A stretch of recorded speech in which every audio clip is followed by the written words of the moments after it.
Hello and welcome to the Game Theory Podcast. I'm your host, Sam Vecenie. We are presented by The Athletic. Today on the show, we've got Cole Huff in the building. We want to talk about the NBA playoffs. Cole Huff is a writer over at The Athletic, as well as a variety of places. He covers gambling on our site. He covers basketball on our site in general. He's one of my favorite people over at The Athletic that covers basketball. Cole, what's going on, man? NBA playoffs, lots to talk about as we touched on before we started officially. Just trying to keep up with all the games and stuff with the newborn around has been a thing. So, I'm ready to get into it. I'm ready to talk. Yeah, I can't even imagine. That's nuts. You shared with me your daughter's name, and oh my God, it's an incredible move. I absolutely love what you guys did naming your daughter. If you want to share. Yeah, so we named her Winter. My wife's name is Summer, so it was just kind of a play on that. And what I also didn't tell you is that her middle name is Colette, which obviously a branch of Cole in a way. So Winter Colette Huff. So we just went all in. We're super excited. We just went all in. We'll see what baby number two. If baby number two, if that happens, God willing, we'll see if he or she gets the special treatment that number one got. Oh my God. Winter Huff is just a awesome name in general, though. Like, even if your wife's name wasn't Summer, like, I feel like Winter Huff just is an awesome name that rolls off the tongue. Like, oh my God, that is incredible. I'm so excited for you. I'm not excited for the Brooklyn Nets, though. They are done in this NBA playoff series. They crashed out in a sweep. It was the third closest sweep in a 7-game series in NBA playoff history. I believe that the spread between the two teams, the Brooklyn Nets and the Boston Celtics, in their 4 games was only 18 points. Look, man, games can be close, but Boston, who has struggled to win close games throughout this season, they won all 4, and that's all that matters. Brooklyn is out of the playoffs now. And while I do want to talk about Boston in a minute here, and I think that Boston is a really, really important conversation because they are the favorites conference right now in my mind, with Chris Middleton's injury, with Jimmy Butler down, not playing as we record right now, with Kyle Lowry's injury as well. I don't know how you can come to any other conclusion than Boston being at least the favorite at the moment, if not the expectation. I don't think they're necessarily quite that yet. I want to start with Brooklyn because I find the Brooklyn conversation fascinating from a number of directions. First and foremost, it feels like Kevin Durant and Kyrie Irving are getting quite a bit of heat for the way that this season has gone. Kyrie for his absences and thus not allowing the team to build continuity, which I think is actually a really reasonable assessment. Kevin Durant for his performances throughout this series, where I'm a little bit more hit or miss on the traction I get there, given that this is an incredibly flawed team for reasons I'm sure we'll talk about. What is your overall reaction to the Brooklyn Nets being swept out of the playoffs at this point and entering what is now an offseason of real uncertainty for them? Honestly, really surprised. I was one of the ones who wasn't really sure that Brooklyn had enough to win the series, just given everything that has already been touched on with Kyrie not being around because he chose not to get vaccinated, the James Harden trade, Joe Harris being injured, just how the roster ended up turning out come playoff time. I wasn't really that big on them. But for them to get swept, I never would have imagined that. I thought that, anytime you go into a playoff game and you have, in my mind, the best player on the court and Kevin Durant and Kyrie, top 3, whatever, however you want to slice it, just 2 really elite players like that. And, I think the thing that I didn't really take into consideration was just how real that Boston Celtics defense was. Once the calendar hit January of 2022, they turned it up another notch. And, I know we'll get to them too. But yeah, I don't know how what other way to explain the Nets showing has been frustrating. Obviously we haven't seen Kevin Durant look like that before, not over a 4-game span. A lot of that is on him. When you're that good, you kind of have to figure it out. Some of it is on coaching. Some of it is on roster construction and the guys that they had around him.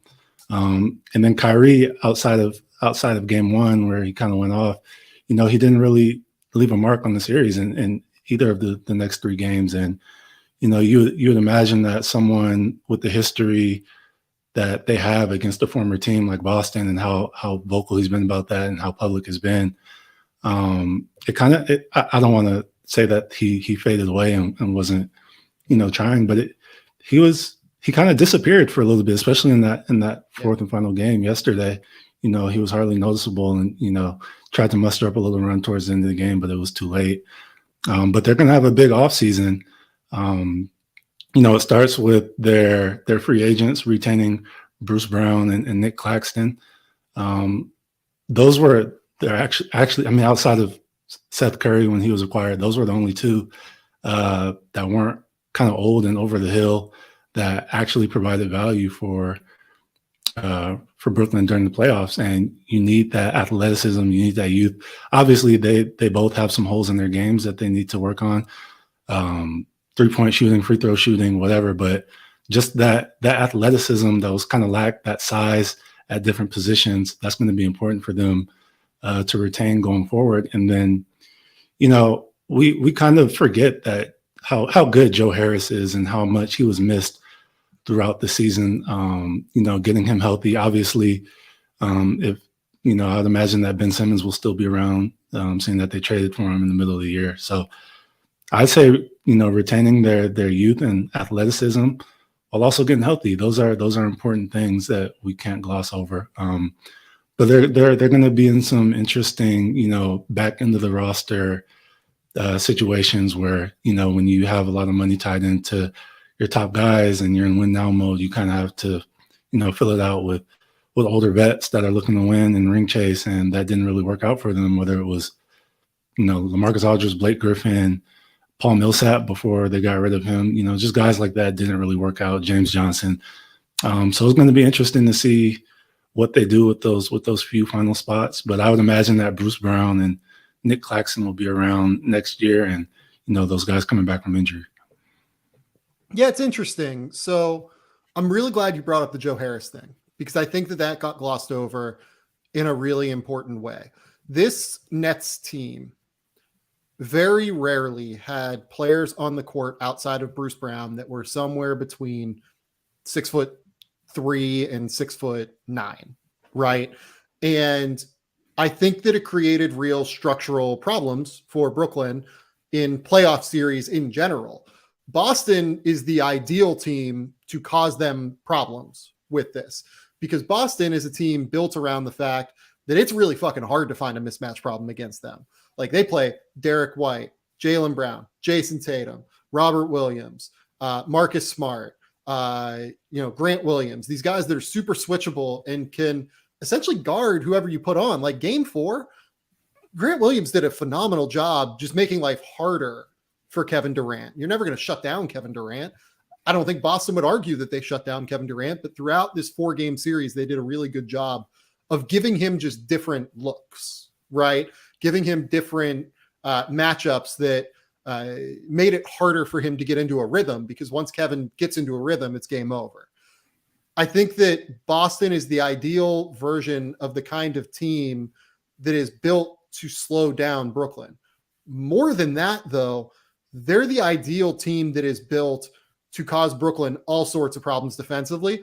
And I don't think Brooklyn ever had a chance to defend any of the top 4 teams, maybe even Chicago as well in this playoffs, because at the end of the day, when you're playing 3 significant mismatch magnets in the playoffs at once on the court, you're going to get hit. It just kind of comes down to it, right? You're going to get beat. You have all of Patty Mills, Kyrie Irving, Seth Curry, Goran Dragic. There were times where they had 3 of those guys on the court at once. It's just not going to work. It's not going to work. You throw Andre Drummond in the mix there. That's a significant problem. Andre Drummond could not play in this series. He just couldn't play because he's not fast enough, and because he's a magnet. Every single time Jayson Tatum gets the ball, they're having a man come up, set a screen, and Jason's trying to string him out, or Jalen's trying to string him out, right? So it's hard. And I think that any moment where Brooklyn didn't have all of Kyrie Irving, Nick Claxton, Bruce Brown, Kevin Durant out there, they were at a significant disadvantage structurally. And that's where Joe Harris is in. Joe Harris isn't a great defender, but he's someone that gives you at least size and strength to not just get shot over the top of Jayson Tatum, to not get shot over the top of by Jaylen Brown. He gives them a structural, lineup that makes sense. He gives them some physicality as well. He gives them physicality, and you don't lose any of the shooting. You, in fact, gain shooting when he's on the court in floor spacing. In fact, I kind of thought that Steve Nash should have dusted off Kessler Edwards at some point in this series because 6'7", long, good team defender, shoots 36% from three. Like, yeah, teams might not guard him, but he might hurt them if that happens. And he's given you more defensively than what any of those guards are going to give you. So I think that that's what they need to focus on this summer. They're obviously going to get Ben Simmons in the mix here somehow, we expect, right? Like we are hoping to see Ben Simmons play basketball again. Ben Simmons is the exact guy I thought they needed, both offensively and defensively. Offensively, he was a guy that could come up and set screens for Kevin Durant and Kyrie Irving. And when Boston put two on the ball and tried to get the ball out of one of their two hands, you could have short rolled him and played him in 4-on-3 situations and taken advantage of his passing. Defensively, he gives them, one of the best switchable defenders in the NBA. We're just a year removed from him being a finalist for, defensive player of the year. So he will solve a lot of problems for them. I think that, hopefully they can bring in another switchable defender that structurally just gives them lineup balance. I think they're closer to competing than it feels right now, at the very least, coming off of this sweep. But they have some work to do. And the main piece of that work is finding a way to get Ben Simmons on the court, which it feels like is like the biggest wild card in the NBA that is not Zion Williamson related right now. Yeah, and the thing is, the rest of the East, I mean, we saw throughout the year, it just got better. Like, clearly we just saw with Boston how easily they handled the Nets. Milwaukee isn't going anywhere. Miami looks amazing. Who knows how much Lonzo actually, really, really, really changed, however far Chicago would have taken it this year. But teams are getting better. And, so I think I agree exactly with what you're saying, how it may seem now, fresh off of a sweep that, Brooklyn is a lot farther behind than they actually are. But at the same time, they're not just locked into a number 2 or number 3 seed if everyone is healthy and everything's clicking. Like, the East is really good. So, yeah, I'm looking forward to the offseason as well and seeing, what moves they make, who they retain, who they trade. I don't know what they're going to do with their draft picks, if they're trying to package those or if they can find a steal in the draft. But yeah, I'm looking forward to it. I think that they've been humbled a little bit as well, and they're going to be on a mission next year to try to make some things work. Yeah, and I'm still a believer in Kevin Durant at the end of the day. I know that Kyrie got some shit yesterday for saying, like, it's a partnership between Kevin I and Sean Marks and Joe Tsai, and it's just like, okay, let's maybe scale back a little bit, Kyrie, because read the room free agency this summer if you want to. I think at the end of the day, what Kyrie was trying to say is like, look, I want to be here. Like, I'm not leaving. This year did not sway me, even though it was strange functionally for me because I had to sit out due to New York restrictions. Like, I think he was, as much as anything, in his own convoluted way, trying to assuage the fan base that he was not leaving. And it came out in a way that it only can come out of Kyrie Irving's mouth. And like he said that with Boston before, like he wanted to say and stuff, but like there's a difference. Like, him and Kevin Durant are actually pretty close and stuff. So he said he wants to stick with 7 or something like that. However he phrased it before, but I believe him. Even I don't know if I should, but I believe him. I think I believe him on this point, if not much else in Kyrie Irving's life. But I want to talk about Boston, the team that Kyrie used to play for. And I think this is the clear favorite in the Eastern Conference. I said on February 23rd that I thought this was a team that was going to make the Eastern Conference Finals. when they were sitting in 6th in the Eastern Conference. I think the thing that I didn't value enough is that, let's do a quick impromptu draft real quick between the two of us. How many players would you take right now as a playoff player that you trust to provide two-way play, shot creation, efficient shot making over Jayson Tatum? So like I would take Luka Doncic in the playoffs right now. Yeah. Like I think I would take Giannis and Luka ahead of him. I'm not sure I would take anyone else that is left in this playoffs ahead of Jayson Tatum. Okay, and we're factoring in defense as well, correct? Factoring in defense, factoring the fact that, I want to talk about Toronto and Philly in a minute here, but I mean, if you watched that Philly game yesterday, Toronto attacked Joel Embiid defensively. Like I think that you could figured that out a little bit.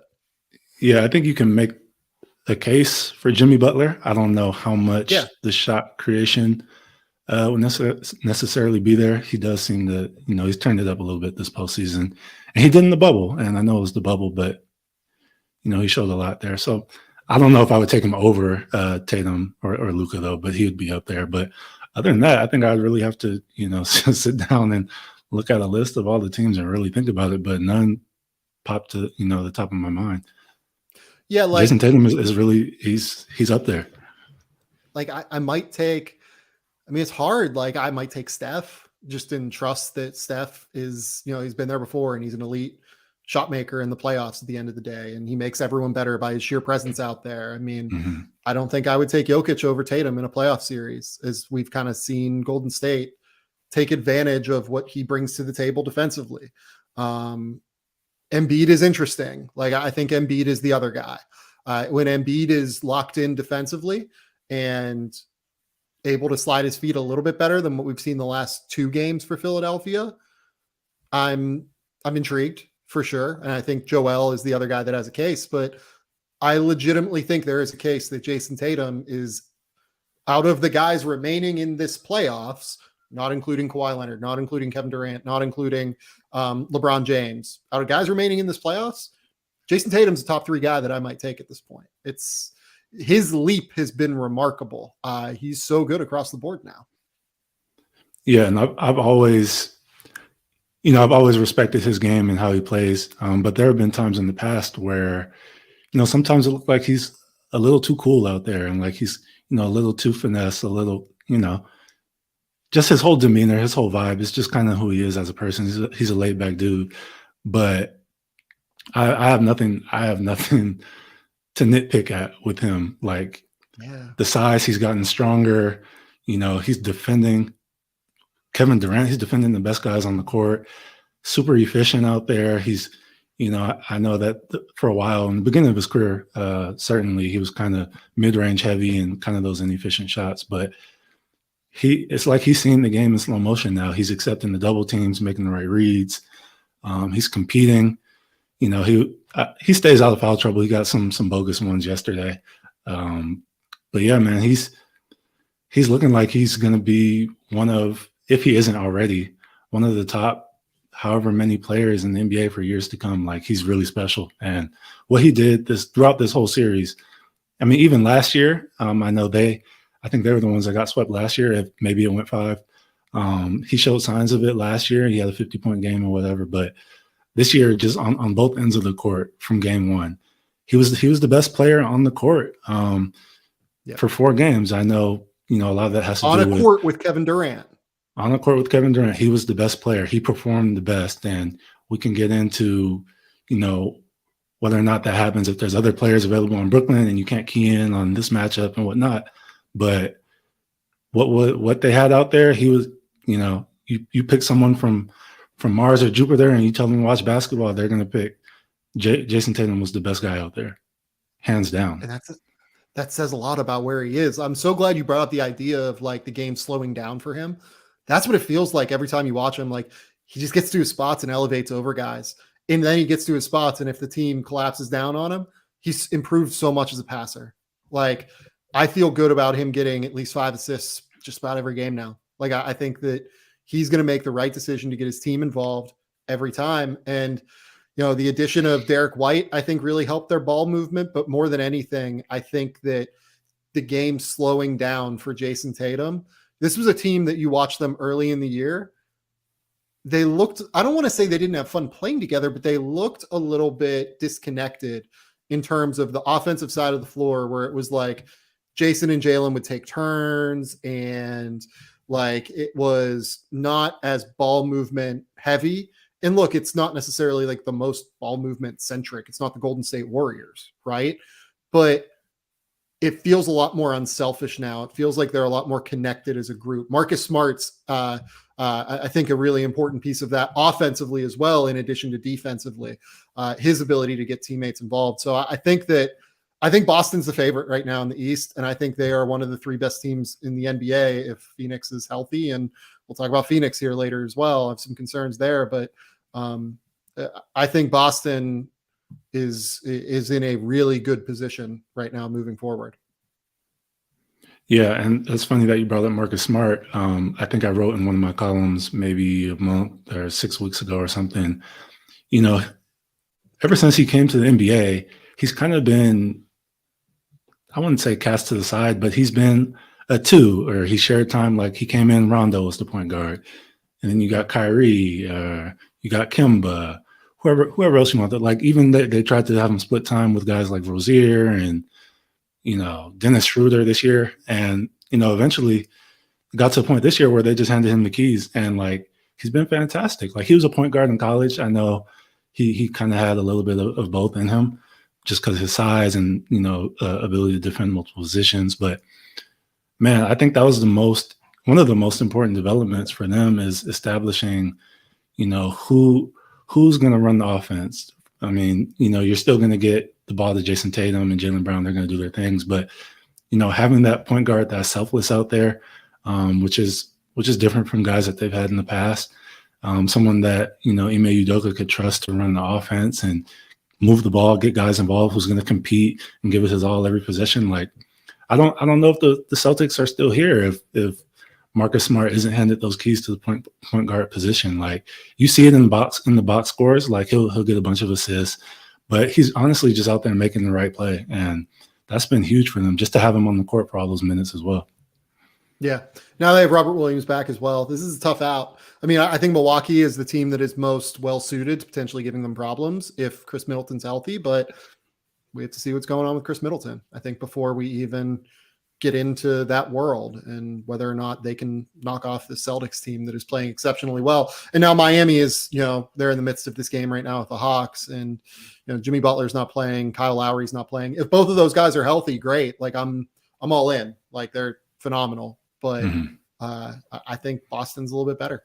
I think they've played the best in the East since the calendar turned to 2022.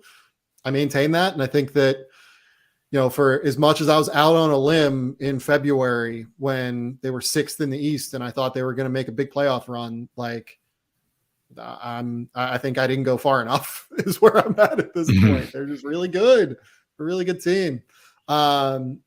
Let's move on, but first let's take a quick commercial break. We have a lot of other playoff series we want to dive into.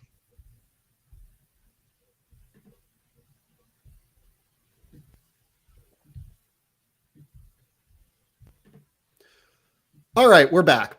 The next series I want to jump into is the 76ers Raptors series, which has weirdly and quickly turned competitive after a 3-0 lead from the 76ers. Unfortunately, I know that the memes regarding Doc Rivers are prevalent, and his playoff lack of success at times, and there we go. His playoff shortcomings in his inability to hold on to a lead, such as being the only coach that has ever dropped multiple 3-1 series leads as a coach. I think they're showing up here, and I think that Nick Nurse has kind of jumped on top of him from a coaching perspective in this series. What is kind of your immediate thought on where the 76ers and Raptors are as they head back to Toronto, the 76ers up 3-2? Momentum is real, man. Like the Raptors, they're going to go back with all the momentum. I think they play tomorrow or Thursday. It's going to be loud in there. It's going to be crazy. They have all the confidence in the world. Like we know, based on everything you just said, we know, Twitter knows, the media knows, like everything that's happened with Doc Rivers teams over the last few years, like that doesn't escape the Toronto players as well. Like they know that when teams are vulnerable and, doubt starts to creep in. And, before the series started, I thought that Nick Nurse was going to outcoach Doc Rivers and he was going to make it funky and make it weird in a way that only Nick Nurse does, with all the wings and throwing doubles at Joel and putting all this size on Harden. And I think they did that pretty well for the first few games. I mean, Joel Embiid hit a 3 and, that kind of swung the momentum of the series, put them up 3-0.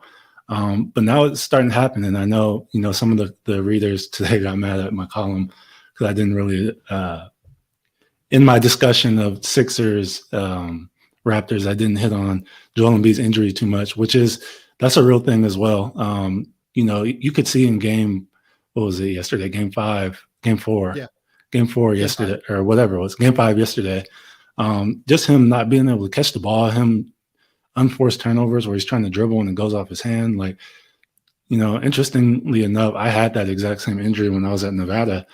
I tore some ligaments in my thumb and it just felt like I jammed my thumb, but then it just never went away. And every time somebody hit it a week or two later, like it get caught on a jersey, you catch a pass funny, like it just feels like you rejam your finger every time. So that's going to be something to monitor. I don't know how far Philly goes with a less than 100% Joel Embiid or whatever level he was at before his injury. But I'm riding the Raptors train right now. Like he's not doing himself any favors by catching all these passes at the 3-point line. And, maybe he just wants to see the double team a little bit better. Doesn't want to feel all the, the physicality and the presence of being down low. But, I went back and rewatched a bunch of clips, and every time he catches it on the block or he has 2 feet in the paint, he goes up so quickly and he's so much bigger and stronger than everyone that he's getting fouled or he's scoring. But every time that he catches it 5 feet off the block, catches at the elbow, catches at the top of the arc, like he's got nothing. And, when guys around him aren't helping him, take advantage of those double teams, like James Harden, Maxey hasn't been good, or he hasn't been scoring well these past couple of games. Danny Green is kind of hit or miss. It's tough. And, the Raptors they're going to keep doing that. They're not going to show any mercy. So I'm counting on the Raptors to win Game 6, and then potentially whatever happens in Game 7, it's going to be one for the books. That's for sure. Well, you know what? There's going to be a lot of pressure on Philly going back home in Game 7 after last year against Atlanta. That's a real pressure cooker for them. They're going to have to showcase that they can win a big game like that. Now, the thing that I want to bring up in regard to Nick Nurse and why I think he's schematically and X's and O's wise jumped on top of Philly is what he's doing offensively. He's attacking Joel Embiid in 2 ways that I think are really impressive. So early in the series, I thought that Tobias Harris did a really good job of containing Pascal Siakam into the help. I thought that he did a really good job of shading him, and Philadelphia was telling Joel clearly, be shaded over to where Pascal is when he has the ball and be ready to aggressively help. Be ready to just attack him and get the ball out of his hands. What Toronto has done now is they're starting to play off of that aggressive help with Joel Embiid. They are realizing that Joel is going to come aggressive with the help, and they're having, for instance, Precious Achiuwa, back cut him immediately upon when he sees Joel step up and help. And you had a couple of passes last night, particularly one, I believe, in the third quarter, if I remember, where it was just an immediate, he caught him. Like Pascal hit Precious Achiuwa on that little dump off on the back cut and just immediately scored. Right. I believe there were 2 other instances of that. I think that one resulted in a bucket. So they're realizing how heavy Joel is helping toward Pascal and how heavily Joel is helping toward their other guys and playing off of that. The second thing is they're doing a better job of getting Pascal Siakam in space by playing him on the ball and having him attack earlier in the offense, I think. they're either getting Joel strung out earlier on the perimeter and allowing Pascal to just use his foot speed to blow by him, or using Precious Achiuwa even to use his foot speed to blow by him. He had a straight line drive against Joel yesterday that was shocking. It was just like, wow, there was no resistance here. And whenever you get Joel on the ball away, I don't think Philadelphia has the level of help defense necessary to be able to protect the basket. So I think that Nurse is doing a really good job of using Joel's defensive ability against Philadelphia in really interesting, intelligent ways. And like, this is why, like, whenever I hear, oh my God, like the Warriors are playing Nikola Jokic off the court in the series against the Nuggets, like, how is this guy your MVP? I mean, you go back and you watch that third quarter against Philadelphia where Toronto, 6 straight possessions, got Joel strung out on the perimeter and scored every time. They scored every single time. It's a real concern. It is hard to play big-bodied centers who can't move in space defensively in the playoffs. Really good coaches are going to get those matchups they want, and they're going to exploit them. Especially when there's no bigs on the other side. Exactly. Joel is a good defensive player. I don't mean this as like, oh, Joel sucks defensively. Nikola Jokic is a better defender than Joel. He's not.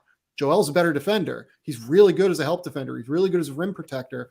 But Toronto has now found a way to use Joel's defensive ability against them and to take advantages of his lack of foot speed in a way that's concerning. And Philadelphia is going to have to adjust. They're going to have to stop aggressively helping with Joel, I think, as much as they are. And, it's going to be on Doc to make that real adjustment. So I'm a little worried about just what I've seen structurally from Philadelphia. And there's a second thing I want to get to, but where are you kind of at on the way Philadelphia is defending at this point? So my question to you, after the schematic issues that Philadelphia has on defense that Nick Nurse is exploiting, like, do you take Joel Embiid away from the help? Like, you don't bring him over as often or as much? Do you just not as aggressively? Not as aggressively. Do you just bank on Tobias Harris playing Siakam as well as he did for parts of the first couple of games, while Siakam has now kind of found his groove in games 4 and 5, and he looks like the Siakam that we saw during the regular season? Like, is it almost too late to kind of put that assignment on just one person as opposed to relying on your team defense? Because I mean, that's what Joel is good at, but if it's going to affect the rest of the way that the Raptors play offense, and it's going to take Philly out of positions to be able to get stops, then what would be the substitute other than either playing one-on-one or bringing Joel out, which I don't think you want to do for someone with more speed and more size to help him recover. I would play Tobias on Pascal and not as aggressively help, thus not opening up as many passing lanes for Pascal to be able to make plays as a distributor. Mm-hmm. On top of that, I would try and play 5 out and outscore them. Like, I think Joel can play 5 out. Like, that counts. Like, I think that, or you can play 4 around 1, right? Like, I would be playing Harden, Maxey, Harris, and whoever you think your best offensive player is, your 5th best offensive player out there. I would not be playing Thibault. Thibault obviously can't play game 6. I don't think he is for this series. He has nobody that he can't play as a stopper on Pascal because he's not strong enough. And he is not a good enough offensive player. Toronto doesn't guard him and he can't shoot. Like, he's not effective enough on that end to where they're getting more marginal value from his presence on defense than he's taking off the court offensively. So I would not play Thibault the rest of the series. I would play all offense and I would try and outscore them. And if you're Philadelphia, this is why you acquired James Harden. Like, this is the whole ball game, right? Sometimes it's that simple, Like, this is what it comes down to. You need James to beat Scotty Barnes, who is doing a really good job of guarding him. You need James to beat OG Anunoby. You need him to beat all these long, tough defenders. And I worry whether or not James can do that, to be frank, Yeah. I don't think he looks that good right now. I think that his burst, be it the injury that happened earlier this year is, catching up to him in terms of everything else. I thought he got really good by the midseason point, but maybe it's, all kind of ballooning again later. You just never know with like these soft tissue injuries on some level, right? And how they can fester throughout the year. Some days you feel good, some days you don't feel good, some weeks you don't feel good. I think they should put the ball in Maxi's hands more. I think that's where I'm at. I think that you use James more as a secondary ball handler and you use Maxi as your guy and you tell Maxi, we need 30 or we need 25 and 5 assists from you. And then you use James on the weak side to try and get advantage opportunities. Or I think that you try and get James the ball more often on dribble handoffs where he's already moving. I think that one thing that I've seen from James is he's struggling when he has to create his own shot, right? When he has to like go get a bucket right now, right? I don't know. Honestly, if he has that. He can't. I'm not gonna say he can't, but it's kind of nasty. He lost. I mean, it might be due to the injury, the hamstring, but he's lost so much burst, as you alluded to. Even when he's able to dribble his way a million times and get someone to reach and go by them, like he can't finish at the rim. He's trying to draw a foul when he gets into the paint, or he's gonna throw it the weak side to a shooter. Like everything. He's so reliant on his step back three now for him to have big scoring nights that's an issue. And it's weird to even hear you say, which is totally true, like put the ball in Tyrese Maxey's hands, let him work, and let James be the secondary ball handler, let him spot up and get James on the move so he can get downhill. Like I wouldn't have imagined like this time last year during the regular season last year, like even being a thing, it just goes to show where he's at right now with his help and his ability to impact the game. Because if you look at this series, honestly, the second half of the season as well, like if he's not making threes, he's not really able to score. He might have 6 field goals and 3 of them are threes and they're all step backs. You know what I mean? He's not getting to the line as frequently, especially in this postseason where I guess the refs have kind of not given him the benefit of the doubt when he goes into the lane. So they're in a tough situation. I'm sure we'll talk more like when the offseason rolls around and it's time to about his contract and what Philly does with that. But right now it's they need a lot from him. Like Toronto needed more from Siakam and Siakam has delivered.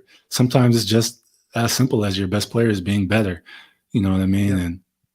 Yeah. And I'm hopeful that I'll see it because I like James Harden, the player. I like him, the guy. Hopefully he can kind of get rid of these playoff issues. But it's not trending in the right direction. Yeah, well, I think that if I'm Doc Rivers, I'm trying to get him the ball on the move. Like I'm running dribble handoffs for him where he's coming up from the corner, fly away, catch or grab the ball from Joel and maybe trying to get downhill that way, right? Like he needs to find a way to be able to get downhill in order to at least put pressure on Toronto's defense a little bit. They haven't done enough of that. There are too many possessions where James Harden is dribbling the ball 35 feet from the basket and can't beat Scotty Barnes off the bounce. Just can't get past them because Scotty's long and athletic and tough. Like it's tough. And then they're going to get Fred VanVleet back now, hopefully in game 6. And Fred's going to add a different dynamic. If I was Toronto, I'd keep playing Fred off the ball and I'd allow Pascal to play on the ball. I'd use Fred as your secondary playmaker a little bit more in a similar way to what I'm talking about with James Harden. I would continue to put Tobias Harris in a lot of space and force him to guard Pascal. So I trust Nick Nurse to do that a lot more than I trust Doc Rivers, though, at this point, because Nick Nurse has a proven track record of being able to adjust. Let's move to the next series I wanted to talk about, which is Utah and Dallas. Have you seen anything from Utah that says this series is not over? No. And that little lob at the end of game 4 did not bring me any hope either. You touched on it earlier about, having these big centers, kind kind of be exploited in the playoffs. And while I think that's true, like in Gobert's case, it may be true. He gets switched on to Luka, he gets switched on to smaller guards, and they kind of, they take their chances on him. But like him being sucked in from his man and having to help at the rim and giving up all those threes, Terrence Mann, whoever, Maxi Kleber, whoever you want to throw out there, like Utah's point of attack defense is pathetic. And from Mike Conley, Jordan Clarkson, Donovan Mitchell, you name it, whoever it is, they don't have anyone that can stay in front of the ball. I mean, I guess Daniel House might be the closest thing they have to that, which isn't a Royce good thing. O'Neal, maybe. Yeah, Royce O'Neal, I guess. Yeah, just with his activity, and he's the only one that's out there that you can, I guess, kind of trust, even though I don't think that he's phenomenal as a one-on-one defender as well. But yeah, I don't see anything. And then on the other end, Dallas's defense has been only behind Boston really for a long time now, in terms of having the personnel, having the length, the Finney-Smith. Reggie Bullock he's finally making a shot on the other end now. He started off the season kind of poorly, but he's always been a good defender. He was great in New York. He's great in Detroit. It's kind of just been his thing. He's making those guys, Spencer Dinwiddie, whoever you want to throw out there. Even Luka, I saw him contest the three the other day and get a block. Like, those dudes are just flying around. They're bought in. They're making life extremely difficult for Donovan Mitchell. Had 9 points the other day. Mike Conley, I don't think scored in game 2. Like, I don't have any confidence that they're going to be able to figure something out. There's only one game, maybe 2 games left if they can figure it out at home. But I'm not a believer, which is unfortunate because on paper they have some guys that should be able to get them past the first round. You know what I mean? But man, just the way the previous 2 postseasons ended for them, the way that this regular season went, it kind of just seems like it's supposed to be how this season ends for them and how they go their separate ways in the offseason. Yeah, I think that what I'm most frustrated by in this series for Utah is Donovan Mitchell's performance. Even beyond the missed shots, right? Like, and you're going to have to live with some of that from Donovan Mitchell, right? Like, he's a volume scorer. He's a shot creator. Like, they want to have the ball in his hands. He's a great scorer. I think he is a genuinely good scorer. The problem for me is, like, where did any of his defensive ability go? Like, when Utah drafted him, it was he's 6'3" with a 7-foot wingspan. And at Louisville, you could at least trust him to defend. And he improved as a shooter and he improved as a shot creator his last year there. He was conscientious on both ends. He was like a high upside player because of the athleticism and the length and everything like that. But you felt good about him being a role player at the next level as well, because the defense gave him that ceiling. I thought in his first year, he was pretty good for a rookie defensively. He has all the tools to be good defensively. Again, this is a guy that has a 7-foot wingspan. He's athletic. He moves his feet well. He's strong. Like, I hate fucking distilling it down to like a prideful thing or like needing to focus in effort and energy on that, because there's so much more that goes into defense than that at the NBA level. Defense at the professional level is so fucking hard that it's insane. But God damn it, Donovan Mitchell, like, just sit down and like really give effort, like lock in on that end. There is no reason that fucking Jalen Brunson with his tools should be torching Donovan Mitchell every time down the court. Like, all due respect to Jalen Brunson, I think he's phenomenal. I think he deserves $20 million next year. I think he's a great basketball player. He's a starting point guard in the NBA. Donovan Mitchell should not be getting torched every time that he has stuck on Jalen Brunson in space. Like, it's just, it eludes me. I don't know what happened there. I just can't really get it with Donovan. He's the nicest human being. Like, I've talked to him pre-draft. Like, he's a really good character person. You look at all he's done for Utah. Like, it's not that. It's just, for whatever reason, he doesn't want to sit down and defend. Like, it kind of just comes back to that for me. And If I'm Utah, it gives me real like hesitation on what I'm doing this offseason now. Like, do I move him? Do I move Rudy? Do I move both of them and just start over totally?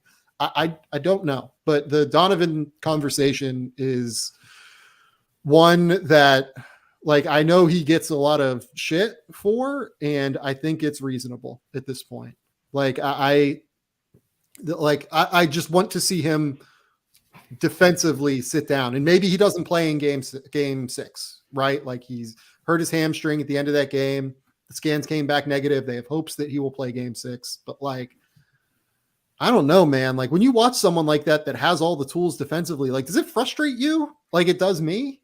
Like, Anthony Edwards didn't give a shit defensively at Georgia. You watch them play Memphis, he's good. Like, he's good on the ball. It's effort, it's length, it's intensity. Like, Donovan Mitchell has less athleticism than Anthony Edwards does, but like, he's 6'3", 6'4" with a 7-foot wingspan and has that strength. Like, how much does that frustrate you? Like, I'm annoyed. Of course, yeah. Especially, I used to play. I'm like, man, I wish I had that kind of, athleticism and foot speed and strength. Like, you're just wasting God-given, or maybe God-given, but I'm sure you worked on it and, you're in the weight room and stuff, but you're just wasting it. And, there's multiple ways to look at it. Like, if just from my seat, the past 2 seasons, Utah has gotten blown by off the dribble. Rudy Gobert has had to save them. They're giving up a gang of threes. Like, do they not watch film? Like, that those type of efforts and lack of execution, like, that has to be looked at. Like, I feel like someone like Eric Spoelstra or Tyronn Lue, whatever elite coach that you want to name, like, they're not letting that stuff fly. And it just repeatedly happens, like with Mitchell, whoever else you want to name, but we're focused on Mitchell here. And maybe it's just he's checked out. I don't know. Like, the body language, the whole vibe around the team, like, for this past year and a half, like, nobody seems like they really, really get along. Nobody really wants to play with one another. They don't want to sacrifice. You know what I mean? Like, it just seems like everybody has a foot out the door. And when you're a leader of the team, you have to set the tempo with your effort. Yeah. Like, even if you're not making shots, even if you're not, seeing the court well on offense and turn the ball over, whatever. But if your effort is there, the team is going to follow. And they don't have anyone there that set in that tempo. Like, and it starts with Donovan Mitchell. If he's the face of the franchise going forward, I know he's the young guy. He's going to get the max contract probably. But I'm like you, man. Like, if it ends the way that we think it's going to end and everything continues going, like, when I roll into the offseason, I'm going to have some serious, I'm going to have to sit down and talk to my staff and talk to the front office and, like, is this who we want to build our team around going forward? Is he going to leave us going forward when he hits free agency? Like, right. It's really unfortunate because he has all the tools. You look at a guy like Devin Booker. Devin Booker was a bad defender early in his career. Like, he really struggled on that end. He got better. He has improved drastically on the defensive end over the course of his time in the NBA. He's not a liability anymore. Like, you don't attack Devin Booker and say, oh, I have an advantage now. And Devin Booker's, somewhere between 6'5" and 6'6", right? But he doesn't have anywhere near the length Donovan Mitchell does. Like, I think they're probably, frankly, like, similarly strong on that end. It's not like Devin Booker has, like, inherently, I would say, more basketball IQ than Donovan Mitchell has. Like, it just eludes me on a number of fronts. And you mentioned the idea of, like, does the staff not watch tape? Like, do they not, like, see what's going on? I don't know how you looked at, I said this on February 27th. I went back and looked. Like, I don't know how this team at the trade deadline did not go, we need to acquire another perimeter defender. We need to sell out and go get Kenrich Williams from Oklahoma City. And I know Oklahoma City was not super interested in moving him, but someone like that, right? We need to go and find a, another athletic perimeter defender who can go. Derek White's another one. Derek White probably was a little too expensive for them, given what their assets are, but someone like Derek White, right? Like, go get those guys. Like, could you maybe, because Atlanta was out of the playoff picture at the time, Could you have tried to go get DeLon Wright, who's been really effective for them in this playoff series? Like, I don't know, man. It's like DeLon Wright played at Utah. I mean, like, you should be familiar with his game. Like, I don't know, man. It's a frustrating team to watch. And I feel bad for that front office that has built such a competitive team in a tough market to build a competitive team. And now it feels like they have to blow it up in the offseason, and that sucks. Like, it just blows that's what you've done. And, the front office doesn't get a pass. Like, they should have gone out and acquired a guy, right? But, they've gotten way more right than they have gotten wrong over the last 5 years. And they're still in this place where they can't get out of the first round. They might have to blow up the core and make some decisions this summer. I don't know, man. It's bad. Let's move on to the next playoff series we wanted to talk about. The Pelicans are really good. Like, I just want to say that. This is where I'm at. Like, this is a good team. Willie Green's really good. Willie Green is an awesome basketball coach. And I think the Pelicans have played better in the minutes I've seen, and I've watched probably 3 of the 4 games in both series so far, right? I think they've played better than both Memphis and Minnesota. That Memphis-Minnesota series is super fun, but I don't know how well played it is right now. I watch New Orleans and I'm like, man, this team guards, like, they have shot makers, they have lineup versatility, they really care, they play as like together. They just might not be talented enough to beat Phoenix because Chris Paul's really good and DeAndre Ayton is back to being playoff DeAndre Ayton again. Like, they might not be good enough to beat the 64-win team, right? But God damn it, I respect the shit out of the Pelicans because they defend, they fight, they scratch, they claw, and they have built the kind of identity that I respect in an organization, I guess. Yeah, and I'm glad you started with Willie Green too. Like, he's having a phenomenal season. Obviously, it's been highlighted even more so in the postseason now that they're on national TV and the quality of opponents that they're playing. But, like, man, he's doing some good stuff out there. Like, even putting Jose Alvarado out there in the second half just to tire out Chris Paul, just chase him around. I don't know if you're going to get a steal. I don't know what you're going to do on the offensive end, but just annoy him, annoy the hell out of him, make him tired, frustrate him. Like, just little things like that, some coaches wouldn't even think about doing, playing an undrafted rookie, you know what I mean?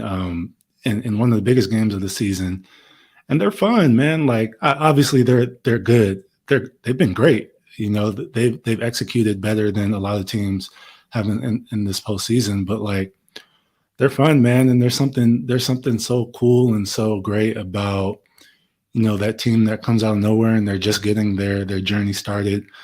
The energy in that building, I don't even know the name of the arena anymore. Smoothie King, maybe? King Center. Smoothie King, yeah, that's still it. Not to be mistaken by the one in Providence. What's Providence? Their gym called? The Dunk is what Dunkin' Donuts. Dunkin' Donuts. There you go. Yeah, Dunkin' Donuts Arena. Good times. But yeah, and honestly, like, I do believe that Phoenix is good enough to still win without Devin Booker. I kind of would be surprised if they didn't, just given how great that they are defensively. My questions with them just come on offense, honestly. Like, I didn't realize how I'm not going to say how limited this team was, but when you take away a Devin Booker and you kind of look at the rest of the roster, Chris Paul is going to do his pick and roll stuff. He's going to be selective, save his energy, pick his spots. And, when it's time to turn it on, he's going to try to turn it on. DeAndre Ayton is really good in the post. He's really good in the pick and roll. He has tremendous touch. But, like, if they're taking away those pick and roll opportunities from Phoenix, man, like, you're counting on, like, Cam Johnson hasn't been great at his 3-point shooting. When guys are getting open shots, Jay Crowder hasn't either. Mikal Bridges hasn't even really been taking a lot. He's kind of been limited in that area, and you're asking him to create more off the dribble. And campaign hasn't been the campaign from last postseason off the bench. Like, there's a lot to be concerned about with Phoenix's offense. And it's worrisome. I don't know what exactly the adjustment is that Monty Williams is going to make. I know that they'll throw some wrinkles in. Maybe you bring in Aaron Holiday a little more often, maybe just to try to give a spark in the way that Jose Alvarado did. I don't know, but the offense is worrying me a little bit. But ultimately, I don't think that,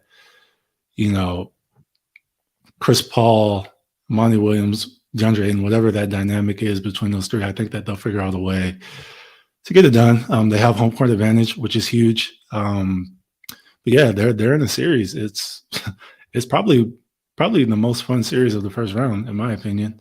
I don't know where you stand on that, but it's been highly entertaining, highly competitive. Dudes are chippy. No one's backing down. Like, it's great. It's great basketball, man. It's playoff basketball. I love that series. I'm totally with you. I've had the most fun watching Phoenix and New Orleans so far. Those two teams, like you said, like there is that chippiness. Like any game with Chris Paul is going to have that inherent like messiness. And then Jose Alvarado is obviously fucking annoying. And Herb Jones is like, he is someone who is super competitive and doesn't back down. He's like a great human being, but like so competitive and like has that fire and like will come back at you. I mean, I love it. I love every minute of it. It's the most, like, I know that Memphis and Minnesota is fun. Like, and I don't know how well played it's been. Like, I haven't loved what I've seen from Jaren Jackson. I haven't loved what I've seen in moments from Karl Towns. Like, it's been more hit or miss that the great players in that series have elevated themselves. It's just that they're two young teams, and young teams take some time in the playoffs, right? New Orleans has a little bit more experience than both of those teams, frankly, with like CJ McCollum and Jonas Valanciunas. Like those guys have been in the big moments in a way that like the cores of Minnesota and Memphis in many ways have not been. So it's not surprising that you would see New Orleans maybe as the team that's executing. Having said that, New Orleans has Herb Jones and Trey Murphy and Jose Alvarado, three rookies playing critical moments in the playoffs. So I don't know, man. I think that you're right. I think I would still take Phoenix. And if Phoenix gets healthy and continues to, get Devin Booker back, and I don't know, do you feel like Chris Paul has something going on with his left hand? I didn't notice it, but it checks out. There's always something going on every postseason, He didn't really take many shots last game that I'm sure that has something to do with it if he does have a hand injury that's hampering him a little bit. It didn't feel like he was comfortable handling the ball with his left hand last game. And I think you saw that when Jose Alvarado was picking him up full court as well. You know what I mean? Like he's a little bit hesitant. I would agree with that. I'm sure he would be the last one to make an excuse for it. You know what I mean? But it's a real thing. If it's true, he truly has a injured hand. That's big. He's their only other source of offensive creation. Like that series could go down real quickly. That's why I'm like, you know what? Like, I think that Phoenix is still going to win this series, but if like Chris Paul is 70% of Chris Paul, I don't know. Like, this is a fucking annoying Pelicans team. Like, I had a friend text me that works at like an NBA front office that was like, can the Pelicans like make a run to the Western Conference Finals? Like, that's where we're at. And I was like, I don't think so, because I think that Dallas would give them too many problems. And then the person came back at me and was like, they can throw Herb Jones on him. They can throw all these other guys on him defensively and try and make Luka's life miserable. And I was like, I don't know. Like, I still think Luka's just going to get his and be God. Like, that's all that matters, right? Like, I'm not as look. I think they're going to lose to Phoenix. I do, but they're competitive. They're, like I said, like I think they've been one of the 5 best teams in the West so far that I've seen in the playoffs, or like 4 or 5 best teams in the West. So, I agree. I agree with you. Like, I'm thinking that Phoenix is going to win this series because I trust Monty Williams. I trust Chris Paul. I trust how good Phoenix has been over the past couple of seasons. I trust their defense. Like I believe everything I've seen already with Phoenix. Right. But like a week from now, 5 days from now, or whatever, like if you told me that the Pelicans did win a game 7 and it was because Brandon Ingram was the best player on the court and nobody could guard him. He made a ton of contested shots. He was finishing at the rim. CJ McCollum, you know, Herb Jones made a crazy impact on defense. Chris Paul had no life. Like, I guess I wouldn't be like too surprised by it. Like, I'd be surprised because it's the Suns, number one team, losing. But yeah, I guess I just changed my tune that quick. Like, I don't know. It doesn't sound unreasonable to think that would happen.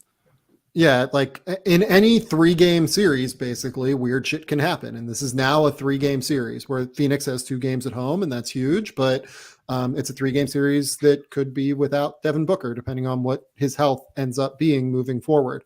I'm glad you brought up Brandon Ingram because he was the last thing I wanted to talk about in this series. I think Brandon Ingram is the most underrated player in the NBA right now. The leap that he took over the course of basically the back half of this year in terms of unselfishness, in terms of shot making.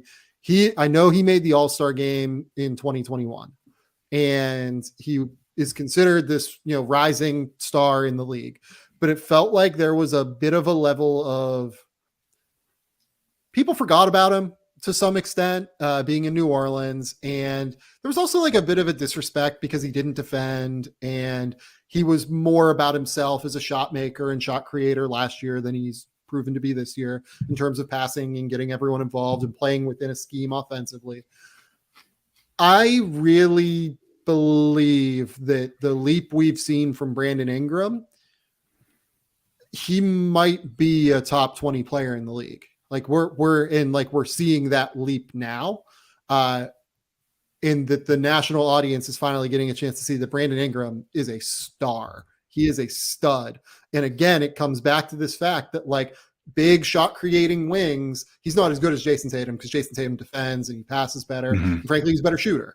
But these big shot creating wings are as valuable as anything. They're hard to defend. Because they're really hard to defend. They're the mismatch nightmare for every team. And I don't know, man. It's hard. He's really good. He's really fucking good. Yeah, he kind of like what we were talking about with Tatum, like the game has slowed down for him a bit. And it's funny, just to kind of echo what you were saying about, it seems like people forgot about him a little bit just because of where he's playing at, the lack of success, all the attention on Zion Williamson, whatever the case may be. But like he did win most improved player, like just not too long ago. Like he's gradually gotten better and better. Yeah. And now, he's on the national spotlight, playing on national TV all the time, playing in some big games that he's never been in, never been to playoffs. He cooked the Clippers in the playing game.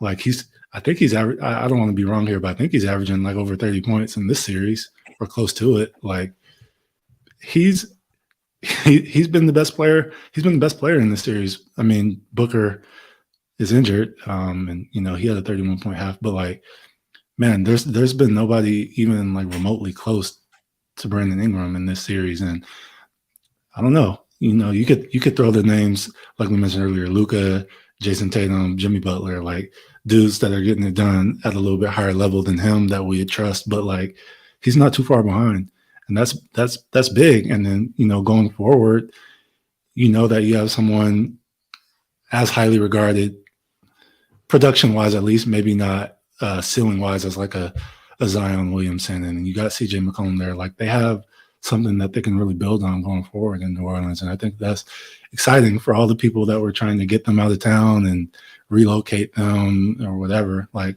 this is really cool for them.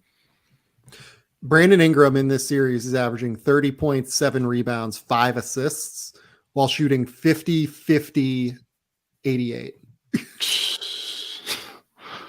That's those are numbers we hear in the playoffs from like LeBron, from Kawhi, from whoever. Like those are the elite players. Like those are elite numbers. Now it's only been one round. It's been 4 games, but still, like that's gross. That's ridiculous. Yeah, unbelievable. Ridiculous. He's been unbelievable in this series. He's still only 24 years old. Like he's coming. I got a lot of shit. I remember when he was still in the last year of his rookie scale deal. I think I ranked him like 4th or 5th among all the players on rookie scale deals. among guys that like I wanted. This is why he's a mismatch nightmare for the playoffs. This is a fucking hard guy to guard in the playoffs. And he's proven it in his first little run here. And like those numbers don't even include the play-in game. He's averaging 8 free throws per game. He's getting to the line whenever he wants. Like, I think you nailed it. It's slowed down. It's really slowed down for him now. He's a different cat than he was early in his career.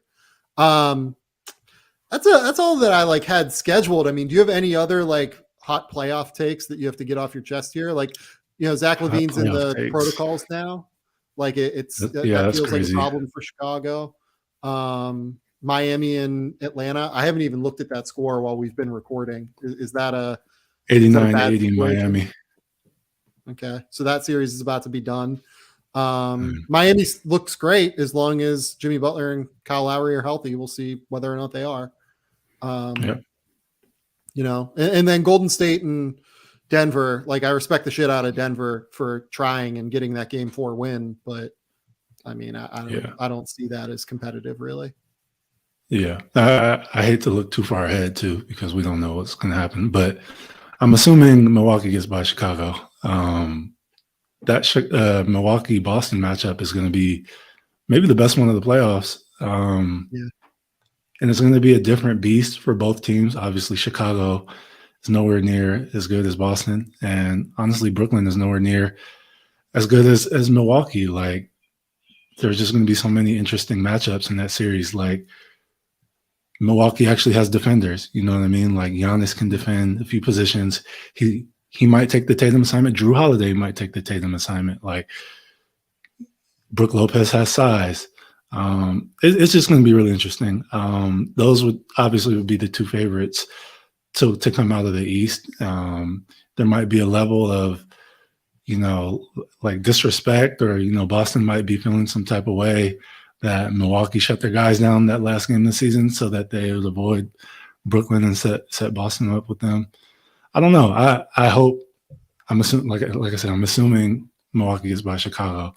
And I hope we get a 7-game series there, because those are going to be some of the best players remaining in the playoffs, some of the best players in all of basketball. Jayson Tatum, Giannis, some crazy defensive matchups between Marcus Smart, Drew Holiday, maybe Chris Middleton comes back. Like, yep. I don't know if that's a take or not, but I'm just excited as hell for that. So, no, I'm with you. I don't think that's a take at all. I just really hope that Chris Middleton's knee gets healthy. That's kind of what it comes down to, right? Like, Chris Middleton, they need him as a shot maker, I think, in that series, because otherwise Boston's defense, I think, is really going to be able to bog down a lot of what Milwaukee brings, and Milwaukee then wouldn't have that like ISO pull-up shot maker that it needs to just bail it out of tough possessions against Boston, because every possession is going to be a fight on that end for Milwaukee, because that's what Boston does every time down the court.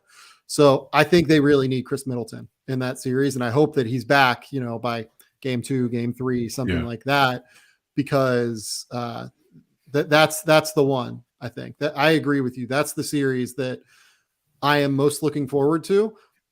I would also say that if we can get Dallas and Phoenix with Devin Booker healthy, that is a fascinating one, because if there is one dude that I think can topple either Phoenix or Golden State in the West, it's Luka.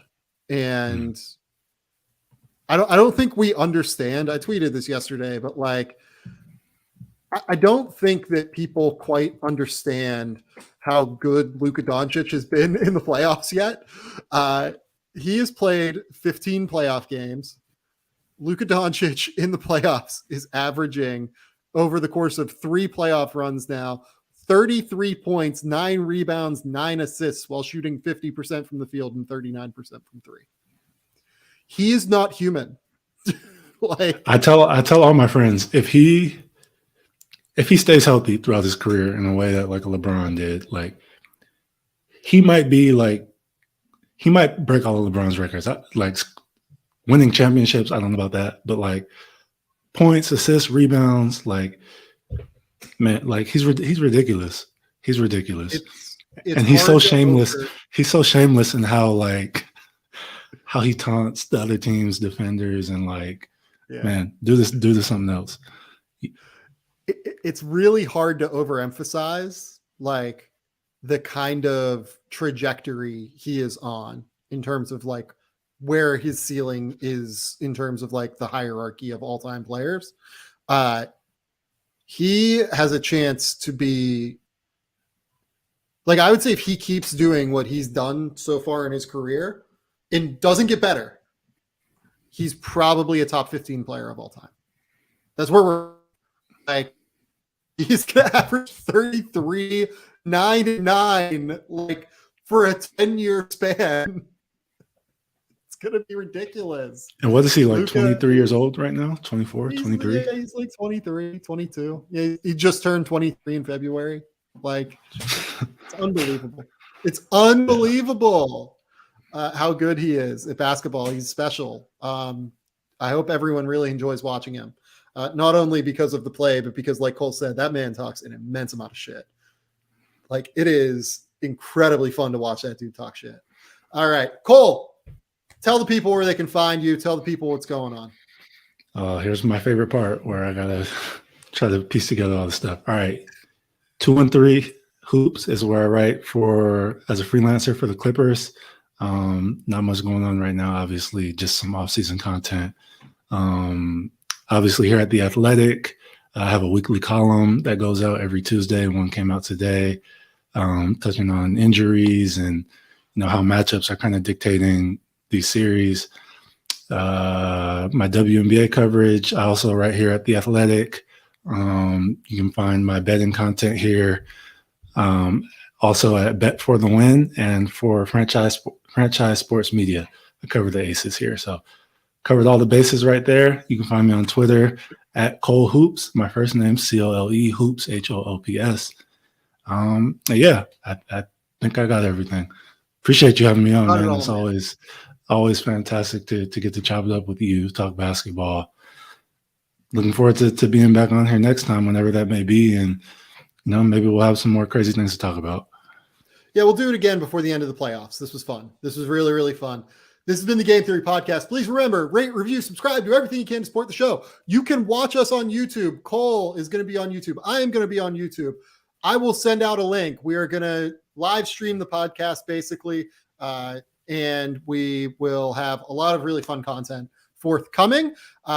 Please go rate, review, subscribe on iTunes, SoundCloud, Google Play, whatever you're using. I don't even know if people still fucking use SoundCloud. Just yell it out.